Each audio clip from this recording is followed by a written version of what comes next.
Would you rather have one testicle the size of a softball or 100 testicles the size of marbles? You're sitting in the Catbird seat. And we have a chance to augment our bodies with technology and nature in this hypothetical life. Welcome to another episode of Velocity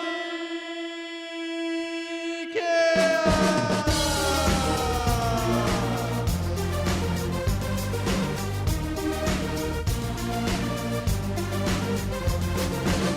Hello and welcome here to the Velocity Chaos podcast. We are coming to you at the speed of sound on these sweet airways from the Hexapod Soundhouse in Cleveland, Ohio. My name is Luke, and I am joined by my co-host, Nick. I am so happy to be here for this episode of the Velocity Chaos podcast. I'm even more happy to introduce DJ Showdown, who's covering the board for us today. Hey, fellas, thanks for having me out. Always glad to be on the show. It's going to be a good show today. Luke, what do we have in store? Oh, we got a nice list of segments coming up here. We got Master Debaters right at the top, Idiots and Idioms right in the middle, and then a little hypothetical life question I wanted to delve into. So just a reminder to our returning listeners and a note for our new friends that here at the Velocity Chaos podcast, we explore the highest heights of human knowledge and the lowest depths of crude humor. Our mission is to tickle that pink thing between your ears, poke that frontal lobe, or sometimes just smash the laugh box. So hop in and buckle up for an infotainment ride across the airwaves. And before we get into it, a reminder to follow us on Instagram at Velocity Chaos Pod, on Facebook, and on Twitter at Velocity Chaos P. Also, drop us some stars on Apple Podcasts, some love on Spotify, and toss us a sub on YouTube. Thanks, as always, for the support.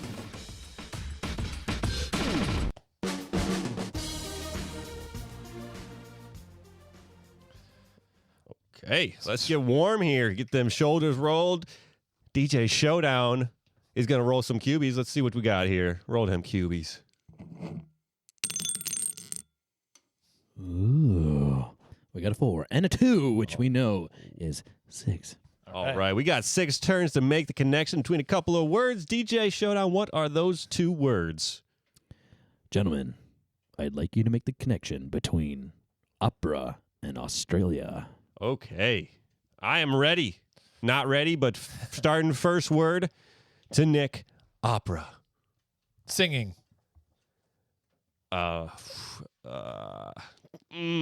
Band. Arena. Sydney. Rock and roll. Rock and roll. Australia.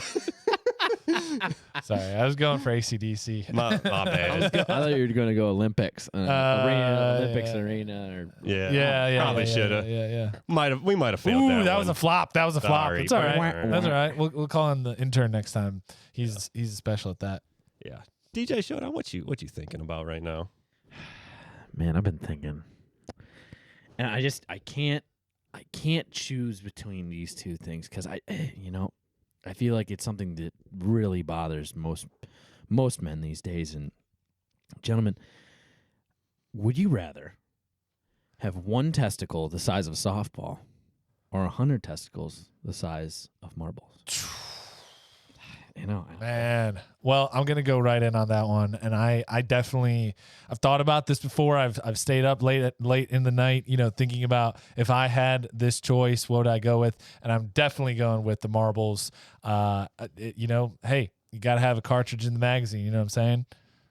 Just one card. Okay, you got all that going. You're looking for a buckshot. I totally understand. And I mean, for the people is why I am backing the one large ball crowd out there. Everyone out there, you can have a life. I think one large ball, giving someone one responsibility, one thing to take care of is a far superior approach to all of our problems. It's having that one thing that we can be held accountable for, one thing that we can protect, and one thing that we can provide to you, the people out there. I appreciate you coming out of the gate strong, but I like to mitigate my risk, and I think a lot of people do in this country and around the world, and they look to leaders who really they have options, and one goes down, you got one to back it up. 100 is a lot of tries, and even at the end of the day, you just need one to get there, if you know what I mean. So for me, 100 sized marbles is a lot. It's spreading the risk factor around a little bit. Should we have failure to the left or to the right or in the middle? We still have a network. We have a matrix matrices of possibilities still at our disposal. So for me, it's got to be 100 balls the size of marbles. I get it. I get it. You have a whole plan, and you have a plan A, a B, a double, quadruple Z. You're not confident in your one main idea, that you have to have all these backup plans as escape pods, little hatches, because you know that your main ship is going down. I know my main ship is a rock solid platform of one giant softball sized testicle, and that is enough to carry the load of generations. I appreciate that. I know you're making a little personal here, so I'd be happy to open up about my personal experience. I come from a Catholic family, and where it's really important to procreate often and naturally, but mostly often. And in this case, I think more is more here. More is more here. Plus, let's just talk about damage factor. Let's just talk about regular day-to-day life. Moving around one giant testicle as opposed to tucking and moving around the smaller ones. It's just a matter of practicality here. You don't want to be sitting at an important conference with delegates from around the world and just not able to hold a seat for a long time. And if you're standing up, that's front heavy. That's front heavy. Yeah, I can see. I mean, DJ Showdown. I know. I can understand why he has this dilemma, this conundrum, and it's probably tearing him apart. Just the way that 100 small balls might get separated, they will come back together with such force, and not like you have one ball, grazing that or hurting that might hurt, but multiply that by 100 times and think of the pain and the damage that would cause. You might be down. You might be down to just one after a while, like the sole survivor of one small ball. I understand, but if we're going in for metaphors here, I really do look at America as one giant sack, and we need to bring together and be able to coexist in one, even in the darkest times, even when we're between a rock and a hard place, even when we're all in the middle of action and have to be at our highest performing aptitudes. We all need to be together. And, you might be a black ball, you might be a white ball, you might be a pink ball, you might be you might be a blue ball even. You never know. But the point is that we all have to coexist and work together. And that metaphor really is my platform here of saying that no matter what testicle you've come from, you have a place in my America. That's cute. You have this idea of being in a sack and this homogenization of a lot of little things coming together. That to me, that just sounds like a lot of problems. We have here at the One Large Testicle Foundation, we have an idea of bringing everyone together as one, and not as individuals, but as one people working all as one. No one ever says, "Oh my God, you have so many balls. Oh, you have 2 balls. That's great. Oh, you have 3 balls. That's wonderful. You have 100 balls. That's great." They talk about how the size of your balls. Man, that person must have large balls. That the courage and the strength and the testosterone that man has because of his large balls, or in this case, one large ball. And just visualize the holding it in your palm, the power that it feels. It's not drooping around like 100 tiny little balls, just falling everywhere. You got to account for everything. The one large ball is the way that I will take this country forward, and it is the right way. I have one word for you. Lance. Yes, this is my announcement that Lance Armstrong will be joining me on my campaign trail. Because if it's anyone who understands the importance of having multiple options when it comes to testicles, it's Lance. And he'll tell you can run the race all you want, and you can run it as fast as you can, and you can supplement it any which way you want. But you really better have options down there. And Lance, he's got a new shot at life because he had 2. And if you put all your eggs in one basket, or your single egg in one basket and one little cancer cell pops in there, you're going to have a lot of trouble in the homogenized giant ball. Where us, somebody becomes cancerous, somebody is not quite a fit or is causing a lot of trouble for others. We just lance it out. I'm glad you brought up Lance Armstrong, honestly, because of the things he accomplished with only one testicle. How many Tour de France's did he win with just that one ball? I'm sure that ball is probably getting close or was maybe the size of a softball. That in the feats that he was able to do with just that one ball. Heck, might be a little TMI. I had a grandfather that fathered 5 children with only one testicle. So it can be done. It has been done. It will forever continue to be done on this single platform that we will push forward. I'm sure if you asked Lance, he would prefer to have his ball back and have 2. But we'll see on the campaign trail. At the end of the day, I just think it's important to understand the importance of patriarchy and why having as many balls as possible on this planet is very important. I respect the hell out of what you're saying.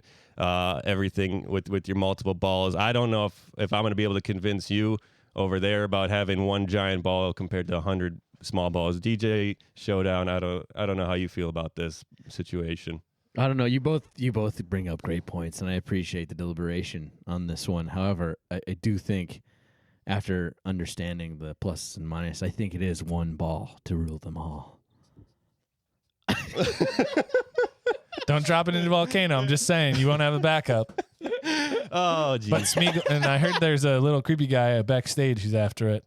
You might. After that topic, I really just want to stand up, run around, and throw some spaghetti on the wall. But I didn't, and I won't, because I'm sitting on chair with my one large ball. Chair is a piece of modern technology that accommodates large balls, and it has been scientifically crafted over centuries, and now it has been mastered to perfectly fit your tushy and ball.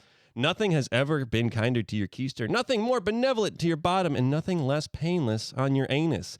Chair is there to support you when you need it most. You can use Chair as a seat, a shelf, or even a clothes rack. There are so many possibilities to the uses of Chair that you'd be a real butthead if you didn't take advantage of this deal on Chair. Buy one chair and get 3 free.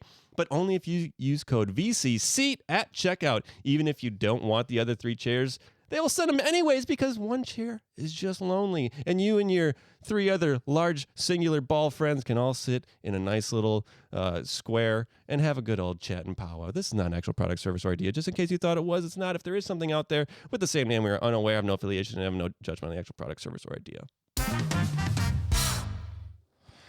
Well. I would say after that debate, Luke is definitely sitting in the Catbird seat for that election. Just for context, we're doing a segment called Idiots and Idioms where we break down an idiom. We go back into the history of the idiom and the application of it. And like I said, Luke, you're sitting in the Catbird seat. Patrick Mahomes is sitting in the Catbird seat out there in Kansas City. You could say I'm sitting in the Catbird seat if I get this segment right. What I'm asking is, have you ever heard this phrase? Have you ever heard of it? Do you know what it is? No idea, but I'm guessing what you're leaning to is someone who is a winner or someone who has just triumphed. Okay. It's kind of like having one in the hand is worth 2 in the bush or something like that. Okay. I feel like having... Not according to Luke. Oh, yeah, I guess according to Luke. Well, having one in the sack is better than having 100 in the bedroom. The back. I don't know. Well, either way, I think it's something like that. I'd rather have the cat in the seat looking at the bird and having the bird there with the seat, because then you can't go hungry. You got it. All right, so you nailed it. Word picture completed. We can just move on from this segment. Everybody, we'll put that under the encyclopedia version of sitting in the Catbird seat. Check it out. Encyclopedia Britannica. Published 2023. That could be a new punk album, sitting in the Catbird seat with DJ Showdown. Apparently, a lot of people use this phrase. Yeah. So apparently, it's actually popped up in my life recently. I thought it was a really funny turn of phrase. I had to look it up, and it's actually got a pretty interesting little history. It's an American phrase and comes from the American Deep South. Typically, it's associated around the turn of the century, early 1900s was when it became really prevalent in literature. One of the first preserved records of the idiom comes from a short story written by James Thurber in 1942. It was a comedic tale and described a baseball radio broadcast by Red Barber, who had a knack for sprucing up his broadcast with idioms and turns of phrases. Red Barber was a real person. I also looked him up. He looks like a Don Knotts guy. Just kind of just a hometown guy, and was one of the very early fathers of baseball broadcast, and actually worked with the Cincinnati Reds for a little while and the Brooklyn Dodgers. So he was a big part of it. And he actually wrote in his memoir when the phrase became more popular that he was the one who coined the term and all that, so on and so forth. But it probably was deeper than that, even earlier than that, was used around the American South. Other examples of the idiom popping up across popular media over the last 80 years, 1978, the original television series Dallas featuring J.R. Ewing used it apparently a lot. So whoever shot J.R. was sitting in the Catbird seat. 1987, Raising Arizona, the film Raising Arizona, included John Goodman saying, "You and I'll be sitting in the fabled Catbird seat." 2006, Series 3, Episode 11 of HBO Western drama, Deadwood. They titled the episode The Catbird Seat. 2018 to the present, Shannon Sharpe uses it quite a bit when he's arguing with Skip on Skip and Shannon Undisputed. And 2021 in the HBO TV series. Again, HBO must really love this phrase, but it was in Succession, which I know is really popular. Hint, hint, Succession, the show. What does that have to do with? Season 3, Episode 7. The phrase is used to describe Logan Roy's strategic position. 2022 in the online short form show Corrections by Seth Meyers. Meyers used the phrase pretty catbird seat to me to describe the timing of a soup delivery to late night host Jimmy Kimmel when the host had COVID. And so you guys want to rephrase your guesses at all? It's advantageous position of it's almost like a hunting thing where they're like up in the tree. It's the catbird seat, and it's waiting for their meal or to prey. Like just they can eye everything. It's very advantageous. I guess I've already said that. Nice. Yeah, I think you got that dialed because obviously you've watched all of these shows and know every reference that he's making. Exactly. With your illustrious and deep history of TV. So I'm gonna roll with you sort of on that, especially with the Jimmy Kimmel reference. You know what I mean? You're sitting in the catbird seat. You're like the king of the castle kind of thing. So it's you have the best seat in the house, if you will. It's an old school way of saying that. You guys are exactly correct. Sitting in the catbird seat means being in a superior position or in a place where one has the advantage. And the catbird seat is an idiomatic phrase used to describe an enviable position, often in terms of having the upper hand or greater advantage in any type of dealing among parties. It derives, we'll get into this, where it comes from right now. So, as noted, the phrase likely comes from the American South and was a colloquial term derived from the North American bird, the gray catbird. So there actually is a bird. It's a catbird. It's small. It is kind of like a mockingbird because in the same way that mockingbirds do, it's able to mimic sounds ranging from other bird calls to machines and most notably a cat's meow, where it gets its name. Yeah. So the catbird can meow. And unlike other birds in this kind of class or type of bird, mockingbirds typically sing from lower branches on fence posts, prominent positions. I don't know why, but they just want to be heard. So they kind of look for these very public places to sing from. But the catbird actually will typically sing from the highest branches of a tree or from a safe position, an advantageous position like in a bush. And so sitting in the catbird seat is a reference to where these birds sit when they sing. And that's just where it comes from. Herein lies the source of the idiom. When one refers to another person sitting in the catbird seat, they're referring to someone that is sitting pretty, like you said. Sitting pretty is actually a derivative or a cousin idiom of this. You have that comic or image of corporate hierarchy. It's like the vultures on those pegs, and it's just like the bottom is just filled with goops of poop, and then higher, like it just less and less. So it's like it's got to be that, you got to be at the top, so the catbirds are getting a nice spot where they're not going to get crapped on, and they just crap on everything else below them. Yeah, dude, I like this one a lot because it's. I love listening to, I have a very strong affinity for the South and how people kind of have a sing-song cadence and everything's a metaphor. And, this is, I could always say, like, I'm doing great and I'm sitting pretty. You're like, how you doing, Fig? Like, I'm sitting in the catbird seat, just another one to throw into the dialogue. That'd be pretty cocksure because typically you're talking about other people, but if you're just referring to yourself, I'm sitting in that catbird seat, man. You're not getting me out of it. They'd be like, what is he talking about? Yeah, start using it. We're from the North. We're from the Midwest, Yeah. North Coast of the U.S., and that's why I don't think we heard of it because it was a regional one. But it's definitely drifted up to me through business, and it's typically used flippantly as somebody who may have an advantage in a negotiation, or you just closed that great deal. Now you're sitting in the catbird seat. You're feeling all high and mighty about it. So that's where I heard it mostly. At first, is this like a cat sitting in a seat waiting for like a bird to fly by? Yeah. And he just, just Mr. Miyagi just whips out a paw and just grabs the bird out of thin air. Like, what is this seat that this cat is sitting in to catch this bird? Yeah. That's what I originally went with it. Yeah, it was like a cat sitting in an eagle's nest or something. It's a catbird seat. The cats like to go in boxes or something. They shit in boxes. They sleep in boxes. This is the cat in the bird seat, which is if it fits, it sits. Sitting inside the bird's nest. He's just sitting there with his mouth open. Yeah, just flies in. yeah. Yeah, no, I think that was it. That's where my head first went with it. Yeah. But now I found out there's a catbird, and I'm like, that was a Nickelodeon show, right? One fun day with a wolf and a bird. Oh, cat dog. Got it. Catbird. Catbird. Fun day with a tweet and a meow. Have you guys ever noticed? I think a lot of men and women from our fathers and mothers' generation are those kind of people that have a real quick.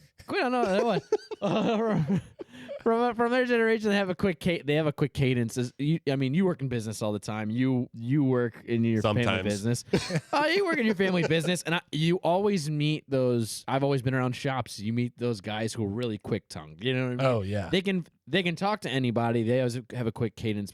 Our friend Fernando always says it's like having somebody's got an angel on your shoulder because they're easy to talk to. It's really simple. So I think phrases like this permeate our father's dialect. There's always that saying, that totally throws you off. It's like, where did that come from? But they can fit it anywhere. I love that. He said, I'm not going to be able to go to a club and say sitting in the catbird seat and make it sound sexy. But you talk to Tex down at the local car dealership. I'm like, Tex, how you doing? He's like, now we're sitting in the catbird seat up here. Yeah, a girl comes up to you in the club and she's like, hey, how you doing? You're like, sitting in the catbird seat, girl. What? What'd you say? I like cats too. There's a bird in here? I thought earlier. Okay, bye. I've seen that Nickelodeon show before. Oh God, this girl is definitely not 18. No, I picked that up from Rodney Dangerfield. He always had the one-liners and the stories. He knew them by heart so well. And even Buddy Hackett and some of those original classic comedians just practice the material because those people were also performing in dinner clubs. And so they would do a set, they'd be up on the stage, but then they'd go down to the audience and all their patrons that would kind of support them, like them, invite them around to those social parties and all that stuff. They wanted to hear those stories. And so it might have been a well-told tale, but it was knowing when to roll it out, when to use it, when to pull out that tool. So I totally agree with you with like the phrases. People have a bank of them in their head and they're able to just call them up really quickly because they're like really nicely used idioms. So I'm going to pocket this one and I think I'm going to start using it too. Yeah. And it could just be the South, their dialect and linguistics that they just weave it all into their speech. So not even cataloging it. It's just second nature to them. And That's just their phrase. Like, oh, I'm sitting pretty is what we might say, or like I'm in a good position. No, I'm sitting in the catbird, or he's sitting in the catbird seat right now. I'm pretty screwed over here, like a bullfrog in a china shop. And to them, to me, it makes no sense to me. It probably makes no sense to anyone, but like if they said something like that, it would make sense to them. If it's one of yours, no one's understanding. Yeah. It's one of those classic things. If you say something with confidence, it doesn't matter. There it is. Yes. It does not matter. Somebody's like, I'm going to mess with them right now. What are two things that don't get together? Cats and birds. And I'm going to tell you what, neither of them things sit in a seat when I'm there. So I'm sitting in the catbird seat. He's like, yeah, he is. What is he talking about? I like doing that where you just kind of invent idioms, or you just like pick two nouns and you just try to grab a random verb, put it in it, and you're just like, man, I'm about confused as a flag in a card deck. Sounds cool. Like, I don't know what it means, but I just pulled that out of my head because I saw the flag and just pull it out here. Like, you just pull them all together. Yeah. What did they say? It doesn't matter what they say. Oh, man. Oh, I mean, we got to start combining all these really great idioms with images to create memes. Let me pull out my phone really quick. Got to check all the memes. Oh, these are great. Oh, these are great. Oh, yes. Oh, these are wonderful memes. I get my memes personally curated and sent to me by Meme Gene. Meme Gene is a meme cultivator that curates a cornucopia of memes that you are guaranteed to enjoy. When you sign up for Meme Gene, you will set up your profile, send in your DNA, and then wait. With that information, Meme Gene will analyze and judge you, and then send you only the best memes that you are sure to be satisfied by for hours or seconds. It's up to you. You can choose the frequency at which Meme Gene sends you memes as well. So now, instead of your friends who think they are meme queens or kings sending you hundreds of unwanted memes, you can now block them and just enjoy Meme Gene. Sign up for Meme Gene using code VCMeme for your first 69 memes free. This is not an actual product service idea. Just in case you thought it was, it's not. If there's something out there with the same name, we are unaware and have no affiliation and offer no judgment on the actual product, service, or idea. All right, I got something. We haven't done this in this season yet, season 3. I haven't done it in a while in season since season 2. I think we were pretty deep in there. But Hypothetical Life. This is a Velocity Chaos podcast classic situation where Nick, DJ Showdown, and myself, we like to delve into these lifestyles that we don't have the option to get into. We want to explore, get around, see if we'd rather have 100 balls, 1 ball, all that good stuff. See if we're going to be sitting in the catbird seat. So we're getting to the point in technology where artificial intelligence is becoming more and more prominent. And for one, I would like to welcome our new overlords with open arms and an open mind.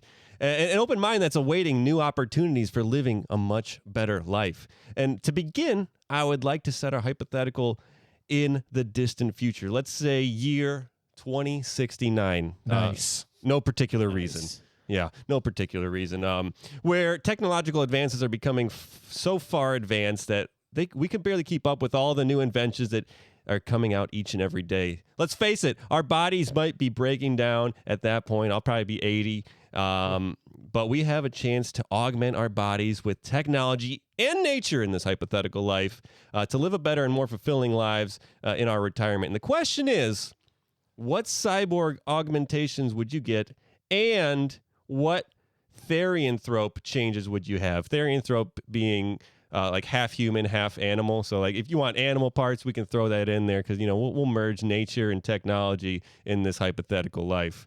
Therianthrope say what? Yeah, right?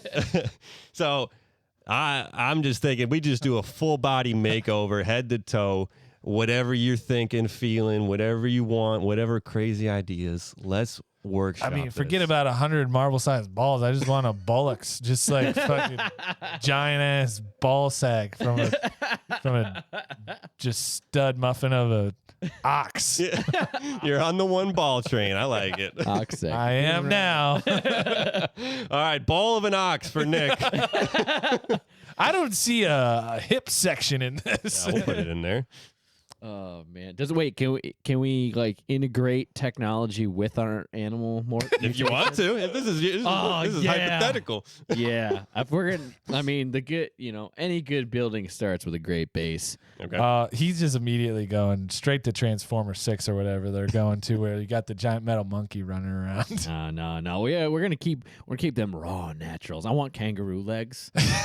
I want real legs, but to boost my kangaroo legs, I want the Iron Man jets where he flies with his hands? I want those bad Larrys in the feet.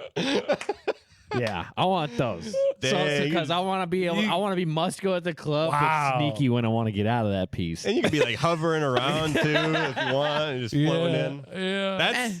That's you thought smooth. I got a dunk. Now I go walking up with them hips hips down with some roo legs, bro. With DJ. hips that move like this. Dude. Yeah, I was moving my hips. DJ Showdown coming out of the gate swinging. Yeah. Yep. But not swinging like my ball sack.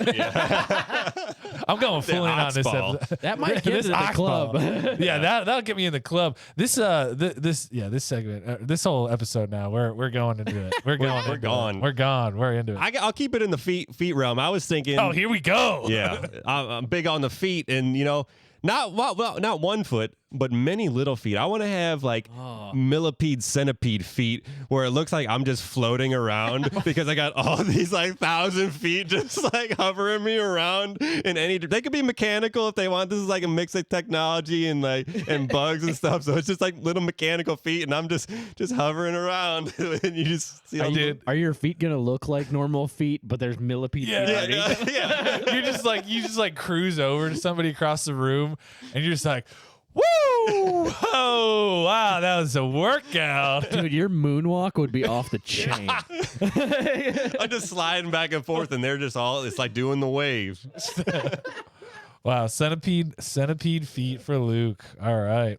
Oh, that's fantastic. All right, I got the procreation thing down, so I'm not worried about my future progeny. But I still want to survive and have a somewhat of a cool existence. So I've always wanted ever since I was a kid and I saw the film Inspector Gadget, I always wanted the extendo arms. Yeah. I just think that's so cool. It's convenient. I could play so many jokes on people, tap the shoulder. I could smooth operator. You could punk people in movie theaters when it's all dark. And I mean, the one drawback is you probably become a little tubby because you're just, instead of getting up and walking to the kitchen, you just So yeah, I always wanted that one when I was a kid. Extendo arms. Nick, while your hand's in the kitchen, can you grab me a chili one? Thanks, bud. You need help carrying? You'd be like knocking over shit like crazy. You'd like go grab a chili one, and then you'd forget that you went around the milk to get it, and then you'd be just yank it like you just spilling all of Zach's whole milk out on the ground. Just shaking it. Just recoils at light speed. Zach would get up for his glass of milk in the middle of the night and be like, "What the hell? It's all over the kitchen floor." Well, then I'll just ask for my Therianthrope addition. I get like fly fingers where you can like taste with your fingers. Ooh. But I would want to be able to shut it off and turn it on. Might get into trouble with that. Yeah, one. you're like, hey, baby, oh, God, when did you take a shower last time? Oh, man, that's a good warning sign. Just like touching people to see how clean they are. Just like, you are dirty. You are dirty. Did you just lick me with your fingers? Oh, gosh. I don't know. I'm gonna stick. I'm on the muscle complex. If I'm gonna take it to the arms, but I'm gonna take it to a different realm of the jungle here. I'm going like biceps on down to mainly the forearms and the hands. I want gorilla arms. Like, have you ever seen those mitts? Like one swing from a gorilla. And I mean, you could just grasp anything but I feel like at the same time, Mighty Joe Young style, you could hold. You could hold anything in those hands, and it's like if you put both of your hands together, it's like a love seat. You know what I mean? So I'm every girl's favorite in the club. Like, hey, baby, take a seat. I put my hands down. I just cup everything perfectly, and I can lift you to wherever you need to get your chili. Bounce you home real quick. Oh, you live in the next county? Let's fly. Yeah. I'm just gonna hold you. I can show you the world. Yeah. Oh, your forearms are so hairy and cozy now. Perfect. Use conditioner on this? Dude, you have thought of this? This is like straight out of your notebook. Yeah, I'm muscle bound.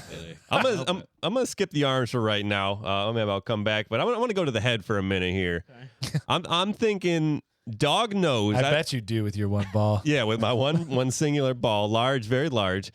It's the biggest ball you ever seen. It's the best ball. All you need. Dog nose. Get like reading, but with like technology built in where it analyzes everything. So like I can smell like millions of things, but like I know exactly. And then I want Cyclops eyes with the visor attachment. So I got laser eyes and a dog nose. I just feel like it's best of both worlds right there. This is the future of the Chaos League, isn't it? This is we're gonna have to change our identities, or we're gonna have to do total rebranding. Might be the villains. It's Chaos Animorphs. Chaos Animorphs. All right, so you want a dog nose and the cool and Cyclops eye, where I can kind of like you want to shoot stuff out of your Cyclops. Not really. Kind of like analyze, like supervision, where it's like Terminator almost. Like I can identify everything. So I want to be able to smell and see everything, and then identify and process all that. Like wow. Yeah. Okay. No, that's cool, man. That's cool. I think it would be cool. The only thing that I would do with the head is I would definitely want the Neuralink. At that point it's the Neuralink 14.0 or whatever. Oh yeah. But essentially, I think it would be cool to have a processor added into the brain, just accentuate your computing power. I just think that'd be cool. Maybe always hooked up to Google. I am afraid though, because if you think about it, if you have a computer chip in your head and you are accessing all this stuff, but in the future AI is there and he's always talking to you, like Google Bard is in your head talking to you. Like, shut up! Well, sorry guys, what were you talking about? It's just the paperclip from Microsoft Word. Hey, if you didn't know, you can hit the. You're just like hallucinating. He's like talking on. I'm talking to you, and I see him on your shoulder, and he's like, "This guy doesn't have very good grammar." Press Control P to print. Oh my god. No, but it's like just asking for like technology-induced schizophrenia. So I do want a nano chip though, just for endless information, better computing power. The only cosmetic thing I would do to the head probably is like bat ears. To hear more. I think that would be one cool thing. And now I know people are into ears now. Some of the ASMR stuff. Oh yeah. Not only do they like the tones and the way ASMR is working, but they're obsessed with ears. So I'm hoping with you, I'll roll with you to the club and I'll be like the ear guy. Yeah. You're like the arm guy. I'm like the ear guy. You're just cute because you have a dog face. Yeah, right. So we're all good. We're gonna be the squad, man. Yeah, you're like the scout. You're gonna like hear them talking about, like, man, I really wish I had a ride home or like something really comfortable place to sit. And then I'll be like, oh, you should check that one out. And you're gonna use your tongue fingers, and you're like, no, no, that one stinks. DJ, move on to the next one. And I'm gonna swoop in. And I'm gonna couch him out with my my gorilla hands. My tongue fingers. Double duty with my tongue fingers. Yeah. Yeah. Make it all good and sloppy. All right. I'm gonna stick to the mechanical after this one. I'm gonna move over to the mechanical world let's hit the body. Let's hit the chest on down. Cause I mean the chest of a blue whale. Yeah. I mean let's stick in a little bit of an Iron Man theme meets X-Men. I want to have an adamantium body. Wow. So everything's protected. Everything's protected, but it's also I'm talking like Iron Man 2 or 3 where he's got the nanobots that form it so it can morph and change to what I need. Sick. But so I got the perfect shields. I got adamantium nanobot body. That's what I was. Sick, man. So I mean, yeah, you can't hurt this, okay? You're untouchable. Untouchable machine. If someone does touch you, just jump away or fly away. Yeah, I'll just just smack or him. you'll crush their skull. Or I'll sit him down in my hands. I'm gonna sit him down on the couch and I'm say, "You get a feel of them hairy forearms, okay? Just pet him a little bit and you calm down. Yeah. Calm down, or I'm gonna show you the power of these bad boys. Listen, let's just talk about it a little bit. Just sit down. Let's just talk about it a little bit. If you really act out, I'm gonna have Nick take his tongue fingers, and he's going in that ear, and you have the gnarliest wet willy the world has ever seen. Oh man! And he's gonna ASMR it. Yeah. Dang. I'm gonna double dip one more time on the head real quick. I want auto-tune voice. Sir, Siri, initiate T-Pain. But let's move to the body. One thing is I want to be clutch. I want ice water running through my veins. I no longer run on blood. I run on ice water. Sir. And I have an ice maker in my chest and stomach. So if you need ice, I got it. Is it like a fridge ice maker? Yeah. Like you gotta Just push into the abs and then ding, ding, ding, ding, ding. Hey, what's up, dude? Thanks. It's hot chocolate. You would hate hot chocolate. You're at a party, you're at a cookout during July, and people just keep walking up to you, and you're like, "Oh, hey, Charlie," and he's just like, "Hey, Luke." Press the thing, just presses it, just walks away. Oh, how's your mom, Charlie? You don't want to know where they get the water from. Jesus. Oh man, I like that, man. You'd be my best friend because I'd always be nice and frosty. Yeah. I think I'm gonna go to the legs. At this point, I'm looking around at my squad, at my pals. What's our team? Where do we have our weaknesses?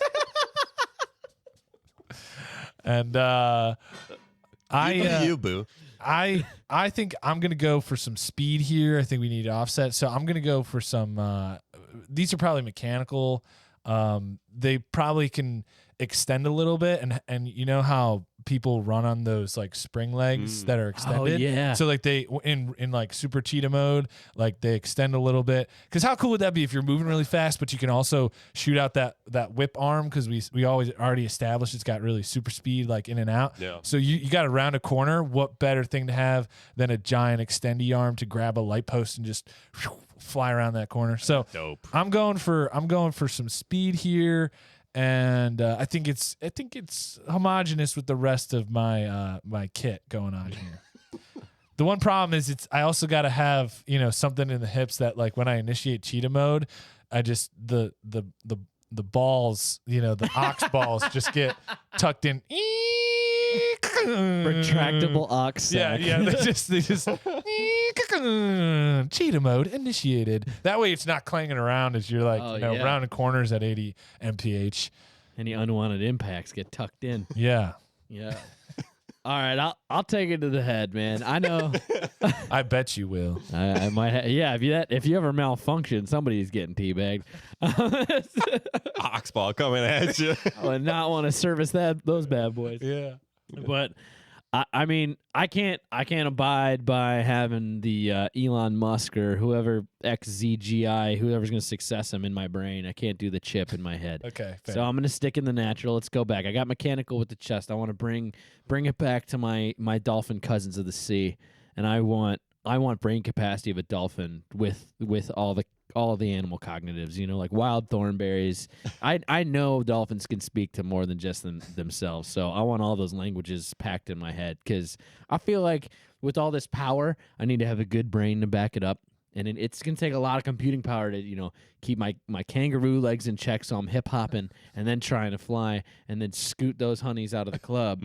And I mean, controlling all those nanobots. And I mean, what a beautiful mating call. Like, once you test them out for me, you get the tongue fingers, and then I'm just like, hey, baby. It's just something like that. You got a blowhole too? Yeah. Dorsal fin or no? I don't know. Okay. That's got to be a retractable blowhole, though. It's like, because that would be a cool finishing move, like going back to my place.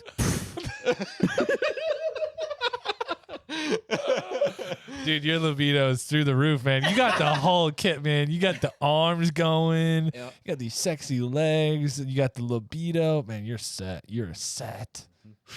Man, I don't even know where to go from here. I got regular arms right now. Wait, plus you got the ultimate accessory. I could be like, oh, before we go, you want a drink? Let's go over see Luke. Got you. I got you, bro. Yeah. Hey, Fig, where you going? Hey. No, I just needed the ice, Luke. It's all good.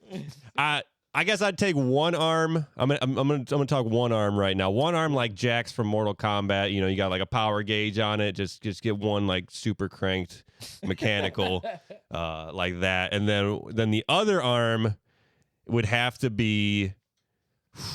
I'm sorry. I'm taking long on this. The other arm would be like a a squid tentacle arm that's just it's just got little suction cups on it, just a little slimy. I don't know why. It's just because I want it, and it's little just flopping around, kind of dragging. Luke likes to make sure that there's some deficiency here where you can make it fair, not be too sexy with that ice machine. Plus he needs, he's on the b-ball court, right? He's got ice in his veins. He's taking the shot with the power arm, and he's slapping somebody in the face with the squid arm. It's a perfect basketball court setup. It's me, right? Yeah, it's the last one. I think I like my torso the way it is. Whole. No, but I would want to upgrade. I would like, because I have these legs, right? I have the extendo arms. I got a ball sack of an ox, so I'm putting in work. So to match all this cardio that I need, I want to transplant a racehorse heart into my chest, and that way I'm always ready to go. But I also think it would be cool, Luke, like you were saying, have at least one mod. I just think like a reinforced spine, because I'm gonna have some wipeouts at the cheetah legs, and I'm also gonna be putting in that work with the ox ball sack. Yeah. You need that heart to pump all the blood down there too. All right. Any last? They're just like, do you want the racehorse package? Give me the full racehorse package. Give me that stallion. Give me that sea biscuit. Yeah. Come on. You got any last additions that you guys can think of that you might want to add? I'm sure I'll think of them later, but we got a squad right now. I don't want to cramp any of your styles, so I think we're good. I got one more to add. Go for it. Go for it. Eagle wings. Oh yeah. Just yes. And not even like, I don't even have to fly just to have it. Yeah. Like that's guy's robot arm and a squid arm and wings. Bro, we are the coolest squad rolling into the club any single night of the week. Question about the Eagle wings though. Are they retractable, like foldable into your back, or do they just have to always stay out like Hawkman? They nestle up. They don't go into my back, but they don't. They're not always out wide. Okay. Yeah, Okay. dude. I can get through doors. That's pretty metal. That's a cool entrance, dude.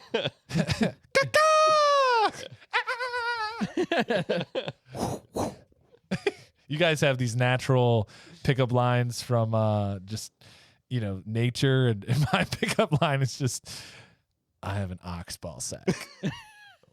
Want to see it?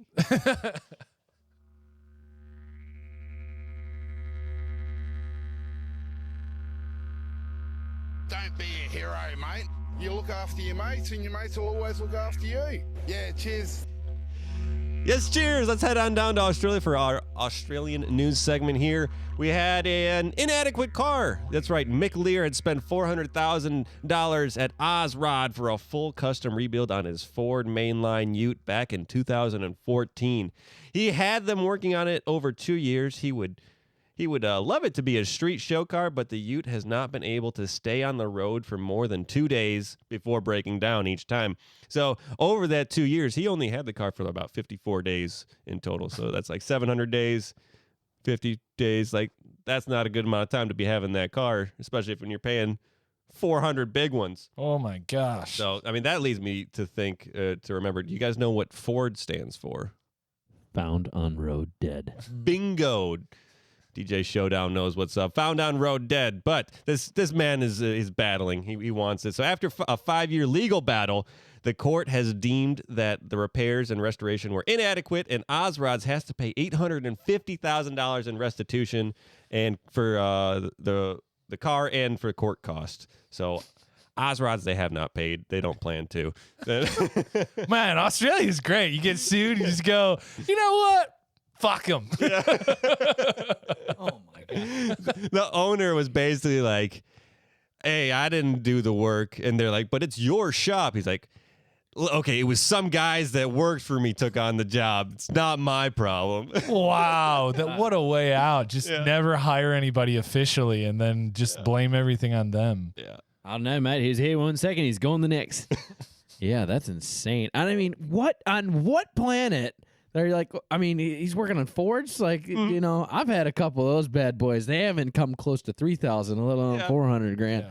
I mean, these better be show cars, man. I mean, full on Carroll Shelby action, you know? Yeah. I mean, I don't know how to work on cars to an extent. I could change a tire, some brakes, and some stuff like that. But if someone gave me 400 grand, I think I'd figure out how to fix their car and make it work. All right, YouTube it is. Here we go. A lot of YouTube. And that's all free, so you get to keep most of the 400 grand.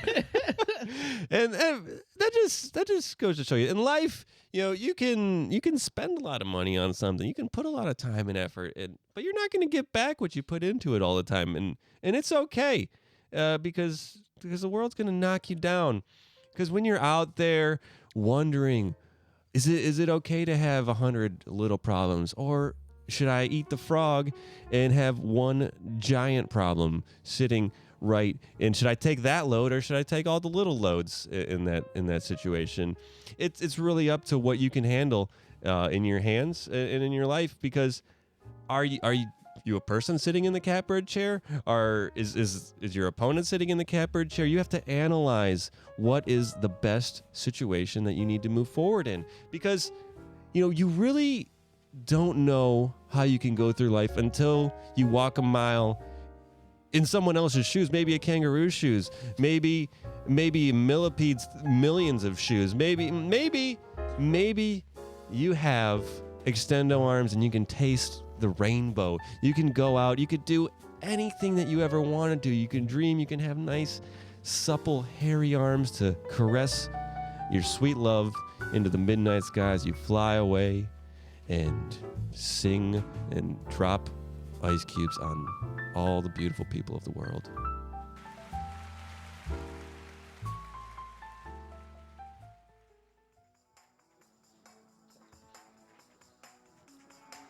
Choo, woo, woo, woo, woo, woo. We're pulling in to the recommendation station. That's right. This is the part of the show where we wrap it up. We give you guys a book, music, you know, an idea, a place to go, maybe a vacation spot. We never know. But the boys decided to throw it over me this week, and I have a recommendation for you. As you guys know, I'm a big motorsports fan, and I want to recommend to you guys, and you guys out there, tractor pulling. Tractor pulling, if you haven't heard of it, tractor pulling combines all of my favorite things. Literally all of my favorite things. It's the loud intensity of drag racing, the incitement of Friday Night Football, and the cheap and easy convenience of a county fair. So, especially in our economy these days, there's not a lot of fun things to do that aren't really expensive. But tractor pulling is a drag race with super highly modified tractors. And I got the chance to see these things. You can find them any county fair in the Midwest, or pretty much across the country. Jeff Holtham at the Fully Loaded Tractor Pulling Team, actually based out of Ohio, actually showed me his facility, and I got to watch them race. These are super modified, not your grandpa's tractors. And they're great. Seriously, it's a great time. If you ever get a chance, you go buy a ticket to these fairs, you can find these races across the country, and it's a great time to see with your friends. You see these big engines, people go nuts. People are painting their faces, you know, the whole deal. So it's a really cool time for a cheap night out, and plus it's something you can write home about. I mean, when was the last time you told your mom, like, hey, I just saw tractors racing? You know, it's a ball. And if you haven't seen this stuff, it's nuts. That sounds awesome. I'll be there. I'll see you this summer. Let's do it. Yeah, let's go. You seeing John Deere there? No? Souped up John Deere on roids. Guys, it was a great show. Sorry for coughing in your ear there. And everybody out there, thank you for joining us for this episode of the Velocity Gas Podcast. We are so excited to continue to produce more content for you. We see the subs coming in. Be sure to subscribe on YouTube. Be sure to hit us on all the podcast platforms that you guys are interested in. We can't thank you enough for the interaction. We're starting to see ideas coming in from listeners, which generated segments like Maps Go and the Texas Map Wars, which was just so much fun to go through. Keep rolling them in. We'll be happy to cover them, find a way to implement them into the show, and we will see you on the airwaves. I just want to thank DJ again. DJ, it was a great show. Thank you for manning the board. DJ Showdown, everybody. Hey, thank you, guys. It's always a pleasure being here. And we will see you on the next one. This is Nick signing off. And this is Luke signing off. Thank you guys all once again. That was a fun one. That was, maybe less information, a lot of improv and entertainment. I enjoyed the hell out of that. So thank you guys. If you enjoyed it as well, let us know, like Nick said. And like we always say, you can pull them in with your extendo arms, but you're going to rock them to sleep with your gorilla forearms. Have a good one. Thank you for tuning in to the Velocity Chaos Podcast. We upload new episodes every Monday and Thursday. Be sure to subscribe and rate us on iTunes, Spotify, or your podcast platform of choice. Interact with us on Instagram at Velocity Chaos Pod or on Facebook and YouTube at Velocity Chaos Podcast. We are grateful for your time and hope you enjoyed it here. Please tell a friend, and thank you once again.